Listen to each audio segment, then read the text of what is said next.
So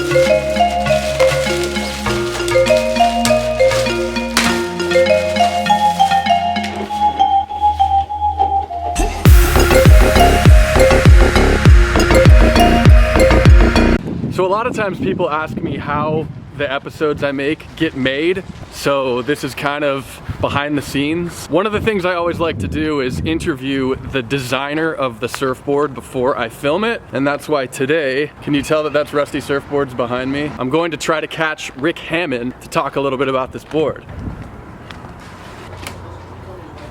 Okay, they're closed. Today's not gonna work. It's what I get for trying to catch people in between Christmas and New Year's. So you probably already know that Josh Kerr and Noah Dean are sponsored by Rusty Surfboards. But what you might not know is that Rusty Surfboards considers their shapers, the people who manufacture their surfboards, part of the team as well, and you can see who all of them are at their website. Now today is an exciting day for me because it marks nearly 3 years ago to the day that I conducted my very first shaper interview before starting Shred Show. My thinking was that before I start making all these videos talking about surfboards, I had better make sure that my bearings are straight, that my ducks are in order, and that I understand everything to the best extent possible. Anyway, the first person that I interviewed was Mike Russo, who still makes surfboards out of Rusty's factory in San Diego, and the board that I'm featuring today on Shred Show was shaped by him. Now, shaping and designing a surfboard are two different things. For example, this model, the Heckler, was designed and fathomed, initially created by Rick Hammond, and it's an evolution of his previous boards with Venturi Concave bottoms, the Rooster and the Hustler. You always know which Rusty shaper actually shaped and had their hands on the board that you're looking at in a surf shop because they put their initials on the stringer. For example, you can't really tell in this photo because it's so small, but that's MR on the stringer of this Heckler, short for Mike Russo. Shred Nation, I've been surfing this board and I really like it, but since my favorite board could be your least favorite board and vice versa, we'll go over 3 things that I think are important. First, look at how dreamy this outline is. Okay, that's a judgment call because dreamy to me might not be dreamy to you. But if you look at really the forward half of this board, this is really just about as fishy as it gets. If you compare this board to any other board that you'd surf at the same length, which is probably about 2 to 5 inches shorter than you are tall, this board is probably the widest nose that you get for the volume among any of those boards. This board looks very traditionally fishy from about here forward and even from here back. You can imagine that if this did not have the wings here and if this tail just continued straight and went into a traditional fish swallowtail, it would really look like a fish. And you could bet that if you were surfing this board, that would make your surfing feel like it was very easily planing, flat on the water, moving forward with speed, especially if you have your weight forward on the board. I don't know if you can tell from looking at the board at this angle, but these rails are very thin. If you were to grab this board up close in a surf shop like this, it would feel noticeably like a more thin, pinched, well, it wouldn't feel more pinched down, it would just feel like a thinner rail than what you're used to surfing most likely in a board of similar volume.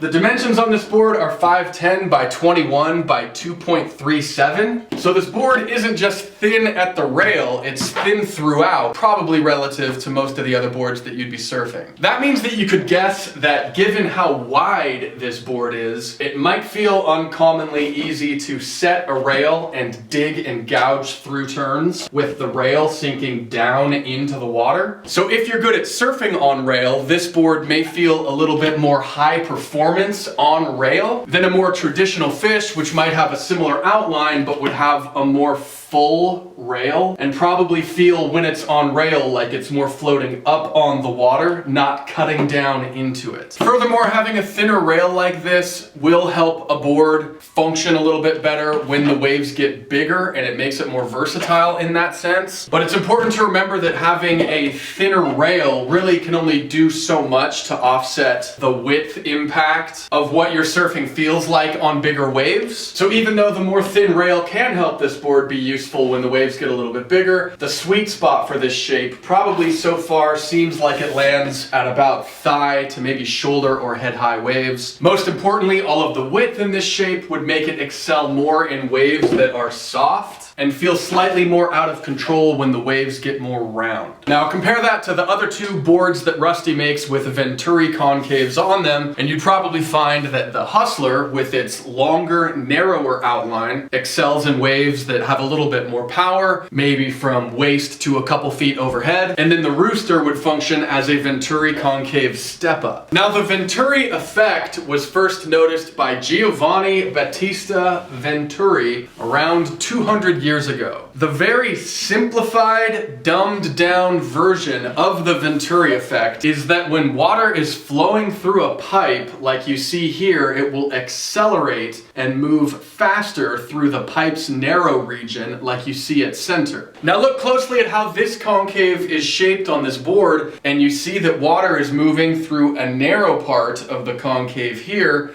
and then the concave opens up to become much wider through this part of the board. So theoretically, if the Venturi effect could be scientifically observed to have a positive impact on surfboard design, water flow would be moving quickly through this part of the board and shooting out the back of it, making the board move faster. Curiously though, the thing that has had Rusty continually experimenting with these Venturi Concaves on their boards is the way that they found it enables an outline that is already geared for speed to be more easily and immediately controlled. For example, all of the width everywhere in this board might make it feel like it really wants to go fast in a straight line, but some surfers would maybe complain that an outline like this only feels like it wants to go straight and fast in a straight line and is hard to break off of its track and initiate a turn. Now, if you set aside the science for a second and forget the Venturi label on this board, you can see that the channels are curving very rapidly out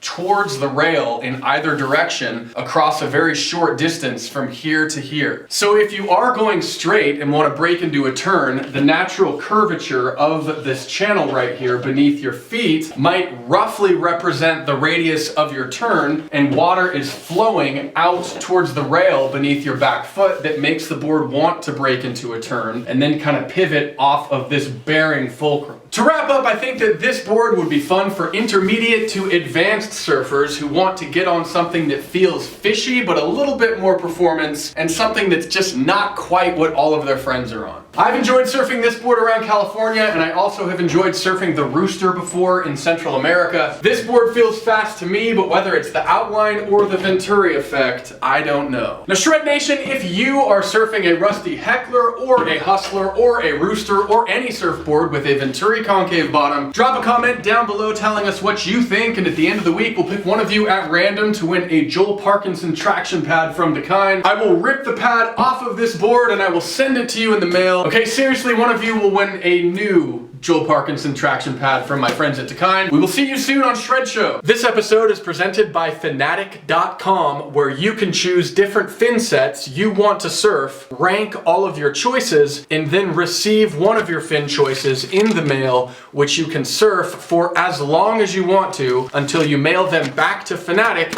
and receive another one of your fin choices just a few days later. It's that easy to have an unlimited fin quiver with Fanatic because their basic membership is just $9.99 a month, and you can get your first month for free by entering promo code SHRED, that's SHRED. You can cancel anytime, so it's risk-free at Fanatic.com.